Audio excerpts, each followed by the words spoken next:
Malam yakun waroan anil maasi mansing saha jalma.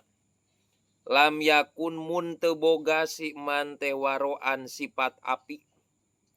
Sifat apik teh nyaeta ninggalkeun tina sagarupa maksiat ka Allah anil maasi tuh. Teu boga sifat apik tina migawe maksiat.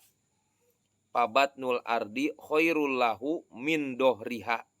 Ieu penegasan ti Kanjeng Nabi. Lamun manusia geus tara daek salat, mun manusia geus tara daek ayeuna ngaji, tara daek ibadah, terus we migawe maksiat, nuturkeun ka hayang nafsu, pabatnul ardi khairul lahu min dohriha. Alus keneh paeh jalma nu kitu mah tibatan hirup. Alus keneh di jero taneuh tinimang di luhureun taneuh gitu. Ngan saukur ayeuna ngaloba-loba dosa jahat parab gitunya di alam dunia teh. Fasilitas ku Allah teh dibikeun jahat parab lah.